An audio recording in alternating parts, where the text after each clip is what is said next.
Welcome all. This is How I Would Book It, WWE 2015, and we have hit our first milestone, our first landmark, our first pay-per-view, the Royal Rumble 2015. We are live in New Jersey, the Izod Center. Is this really where they held it? No, but this is where the game told me to go. We jump right into it with the announcers welcoming us to the Royal Rumble and saying that officially the road to WrestleMania begins now. And they jump right into talking about who could be the world champion going into WrestleMania, as Brock Lesnar, John Cena, and Seth Rollins lock horns in a triple threat match later tonight for the WWE World Heavyweight title. And they discuss their predictions.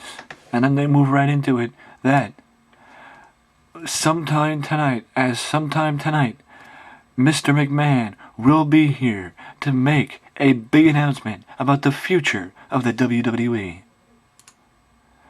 And now we jump into the first match, as Dolph Ziggler is backstage talking with Renee Young. Ignore the fact that it's about Daniel Bryan. I had to pick somebody and I picked him. Pardon my sniffles. I sneezed before I started. Dolph.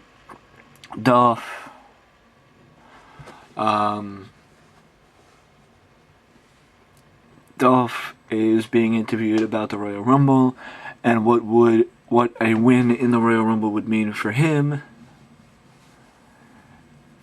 and what a loss would mean. And he says that tonight is when he takes his rightful spot at showing what he can do and what he can do, and the fact that for the last year or so he's been looked over by everybody because of things that he couldn't control, but now he can control and he's going to show off what he does best. And then we move right into the WWE World Tag Team title match between the Nation of Domination and the Dust Brothers. Fact of the matter is, guys, the reason why the Dust Brothers won is because D'Lo was never going to be a long-term answer. I have other plans for the Dust Brothers as champions, and that's why D'Lo Brown and Mark Henry lost. Tonight is the end of the feud, and Mark and D'Lo have been on the short end of the stick. Now we go backstage, Flair and Cena, with Flair and Cena, and Flair and Cena are talking about the triple threat match tonight, and Flair wishes Cena luck. Excuse me, I totally forgot Flair is at ringside with Cena. Flair and Cena strategize, and Cena tells Flair to keep that Flair tells Cena that Flair's there to keep an eye out on the other guys, like J&J Security and Paul Heyman, making sure that they don't get involved.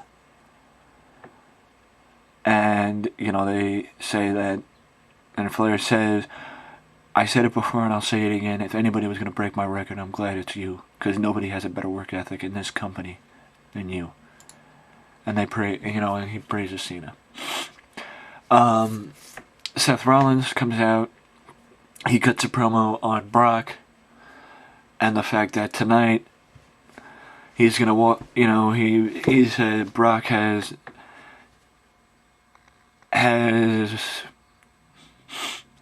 never stepped into the ring against somebody with the style like Seth Rollins has, and that come the end of the night tonight, Seth Rollins will be the one that's walking out the world champion, because Brock Lesnar will not know how to handle a guy like Seth Rollins, and will not be able to handle Seth Rollins. And after the Royal Rumble, Seth Rollins will be the undisputed future of the WWE, Mr. Money in the Bank, and the reigning, defending, undisputed WWE World Heavyweight Champion. That is, of course, what I would have him say, taking what Paul Heyman always says when he introduces Brock Lesnar and using it against him to get heat. Now we move to Nikki versus AJ for the Divas title. I would have this match pretty good match. Then go back and forth. Then descend into chaos as Bree attacks and AJ start going at it, and then Paige and Nikki start going at it. The match gets thrown out. It's a draw. Nobody wins, and this feud between the two are far from over. Now Cena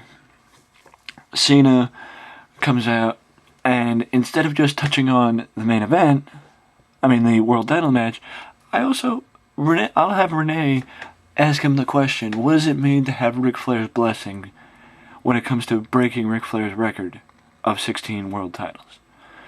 And Cena would say, something to the effect of, I grew up watching, like Hulk Hogan and Ric Flair and all those guys, and being in the same room, being in the same ring, and being able to talk to Ric Flair is a dream come true.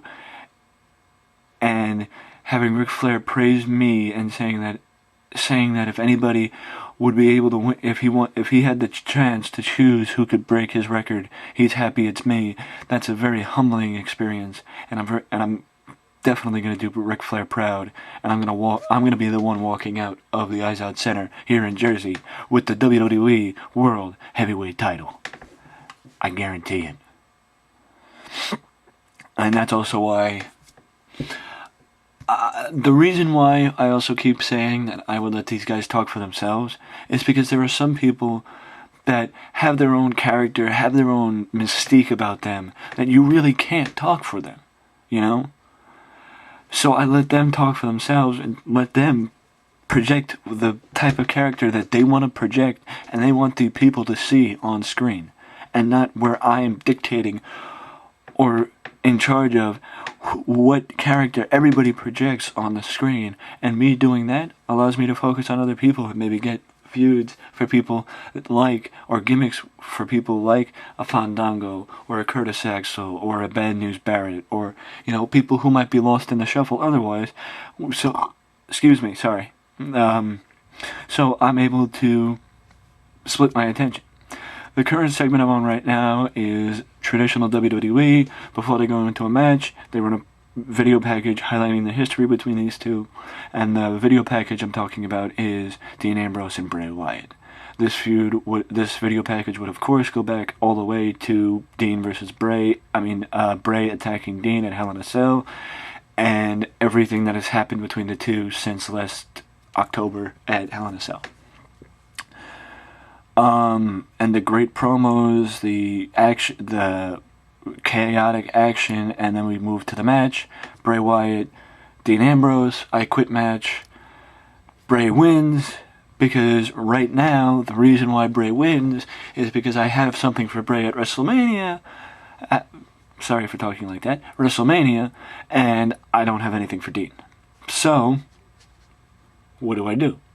I book Bray to win to make him look better, and then I spend the next 2 months trying to figure out something for Dean to do at WrestleMania to not waste Dean's talent. So, Bray wins the feud in what was a surprisingly good match based on their last match, which I think got in the mid-60s, but it was a really good match. And, yeah. Now we move to the Mr. McMahon segment, with which Mr. McMahon would announce that tomorrow night on Raw he will be back and he will announce the new authority figure of WWE. The reason why he came to announce it is because he wanted to say that Brad Maddox will not be returning as general manager, and but I will not be saying Brad Maddox's name. I will say the person who was once in charge was a mistake to be put in charge, because in the WWE, you need somebody who will not be intimidated and will be able to stand up for themselves against the face of rogue employees, or employees who do not have respect for authority. So tomorrow night on Raw, the new authority figure will be named. And now we move backstage. Seth Rollins, Kane, Joey Mercury, aka The Authority, are talking about, we catch a little bit of what they're talking about, and we hear somebody say the plans are coming together. But then one of J&J security throws our cameraman out of the room so we don't hear the entire thing or the context that what plans were falling into place, and the context of any other word that is said in the room, because we don't hear it. Move to the next one. The next segment is the video package highlighting the history between Brock Lesnar, John Cena, and Seth Rollins. Yes, this goes back all the way to the start of the history between these three at Night of Champions, when Seth Rollins cost John Cena the WWE World Heavyweight title by getting Brock disqualified by attacking Cena, and ending the match by curb stomping Brock Lesnar. But then it goes, most of the video package highlights the history between the heated history between Cena and Seth Rollins over the last couple of months. Also touches on the history that Cena and Brock have. It's a long, good video package like the WWE always does. And then we move to the obviously obvious next match, and that is the WWE World's Heavyweight title match between Brock Lesnar, John Cena, and Seth Rollins. And this match is just as good as, I would like to think it would be just as good as the one in the real, at the real Royal Rumble. I would have Brock retain the title for obvious reasons. But I would also have Randy Orton's music go on during the match.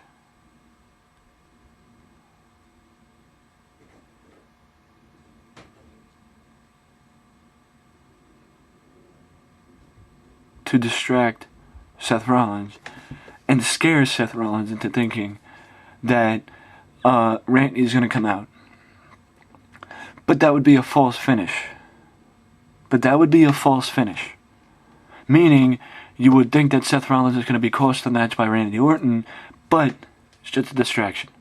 And Cena breaks up the pin, making the people think that if Cena wasn't there, Seth would have been done. But Seth does take the fall to keep Cena strong for WrestleMania.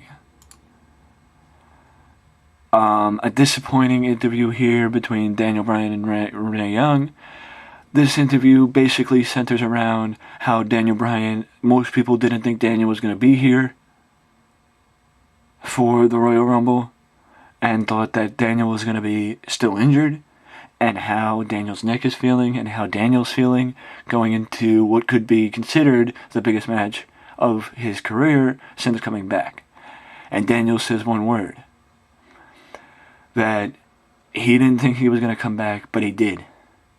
It's a sign that he's meant to win the Royal Rumble. It's a sign that he's meant to go to WrestleMania and challenge for the World Heavyweight title and be the one who beats Brock Lesnar right in the middle of the ring at WrestleMania. Move to the next segment. And it's a video. It's Royal Rumble by the Number. It's the Royal Rumble by the Numbers video, which also feeds right into Lillian Garcia going over the rules of the Royal Rumble. 2 men will start. I think it's like a minute and 30 seconds. 90 seconds. A new participant would come in, and that will continue until all 30 participants have entered the match. And once the final elimination has occurred, and both feet have touched the floor after going over the top rope, the last man standing will be the winner of the 2015 Royal Rumble and will go on to face, now we know, Brock Lesnar, and in the main event of WrestleMania 31. So now, who won the 2015 Royal Rumble? The winner of the 2015 Royal Rumble, Roman Reigns. I know for a fact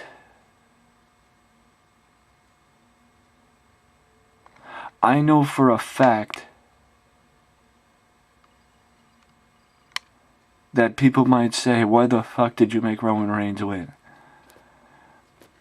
Why not Daniel Bryan? Roman Reigns isn't even in that picture. Well, fact of the matter is, the final four were The final four I would have were Daniel Bryan, Kane, Mizdow, and Reigns. Mizdow would be the Iron Man of the match, lasting the longest. Daniel Bryan would be the first eliminated from the final four, with a combination of Dolph Ziggler and Kane helping the elimination. Daniel Bryan would have been the one that eliminated Dolph Ziggler. Dolph gets pissed off. Daniel hits him. Daniel distracts him. Kane tips him over the top rope and eliminates him. Now, you know what? To prevent people, because I think people would be less likely to be pissed off, I would have Mizdow eliminate him. I would have Big Show get the most eliminations in the match, and Reigns be the winner of the match. Now you might ask, why would I make Reigns win if I don't think he's ready? The fact of the matter is, Roman Reigns proved a tremendous amount in his match at WrestleMania. Is he ready? No. Can he be ready in 2 months? No. But fact of the matter is, did he show something in his match against Brock Lesnar at WrestleMania? Yes. Is that why I'm doing it? Yes. Will it take something away from Roman? Nothing that you can't repair. Nothing that you can't repair. I hope you enjoyed the Royal Rumble. This is one of my best shows, if not my best show yet in this WWE How I Would Book It series thus far. We have another special event coming up in February that I will discuss as it draws closer, and then WrestleMania in March, which will be our last show of the How I Would Book It. I changed my mind, and I made it where WrestleMania is going to be the last one and not the April pay-per-view, because as everybody knows, the April pay-per-view is just a continuation of WrestleMania matches. Rematches from WrestleMania. So what's the point of doing another WrestleMania, basically? There is no point. So 2 months are left. I hope you enjoyed it thus far. 1 month down, 2 months to go. The road to WrestleMania has officially begun. It's going to be a bumpy ride, boys and girls. Strap your seatbelts on and get ready, because it's going to be a good one. Till next time, hope you enjoy.